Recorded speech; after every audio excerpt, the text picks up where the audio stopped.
Let's revisit natural gas after the big rally yesterday. I'm going to go to the 4-hour chart just to start off with. You can see on the 4-hour chart we've actually got this V-shaped bottom. What's interesting is that we've moved into this zone between $2.35 and $2.60-ish, 60, 65. We've got two resistance levels. The first one we've broken through, surprisingly actually, because we had such a strong resistance level at this area, but we had a short squeeze through there, and now we've got this level above us, and it all looks very bullish on the 4-hour chart, but when we switch to the daily and the weekly charts, we can see that there may be trouble that lies ahead. Now, I renewed my long contract on natural gas after having being forced to close because of expiry, the previous one, at a small loss, but I got straight back in, and I'm now in profit.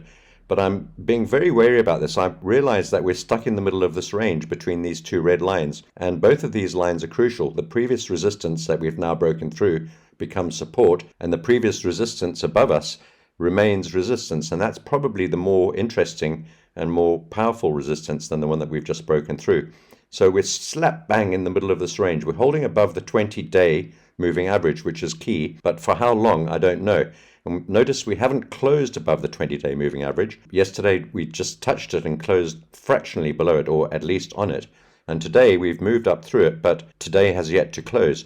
So we'll have to see how that works out. But we are, bear in mind, right in the middle of this range, and it's a very, very important range. I think that we might get some rejection from the 2.6 to 2.65 or $2.60, $2.65 level, and then come back down and retest this support. And what happens on that retest, and that's almost certain to happen, is to get a retest of $2.35 or $2.30, maybe just fractionally below here, maybe down to $2.20, 25, 26, 27, and then we'll have to see what happens. I still have the idea that natural gas could move slightly lower below the $2 level, but we'll have to see, and all sorts of factors are going to come into play, like weather. Now we're getting some colder weather across northern parts of America and possibly into Europe too, and we've also got the Freeport gas facility back online. It looks like it's working 100%. There may also be some supply problems through Ukraine and Russia and that sort of area.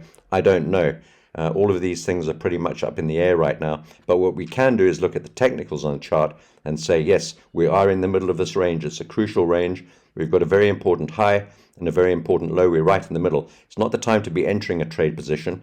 We either need to be looking at the long side, somewhere down near $2.30, maybe $2.25, or if you're looking to short, if you're bearish on natural gas, you might be looking to sell at about $2.60 to 65, maybe even $2.70 or 75, but certainly up in this region here. Now, because of the volatility of this instrument and this big move that we've had, and I think that rally yesterday was probably around the 10 to 15% mark in size. Let's have a quick look. Yeah, it was actually 17%, 16, 15%, call it, that rally yesterday. So given the size of the rally, we're going to see a bit of thrashing around right now, perhaps a little bit of exhaustion at this 20-day moving average. Let's wait and see what happens. So if you're bearish on natural gas, $2.60 to 65 is the place to look to sell. If you're bullish on natural gas, I think it's pretty simple. We want to be buying down at $2.35, maybe $2.30, maybe $2.25, but we don't want to get below $2.15, and that's where your stop loss needs to be in place, at least at the bottom of yesterday's candle,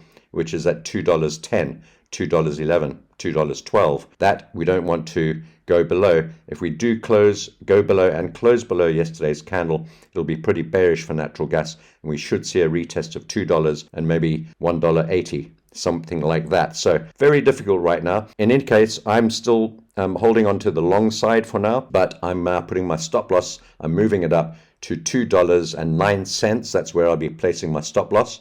So that's just below yesterday's candle, and a sort of intraday medium-term support. If we look back at the 4-hour chart, we can see where that looks there. That's this level here where I've got the cursor, and that level there is at $2.10, and we don't want to get below $2.10 in any pullback.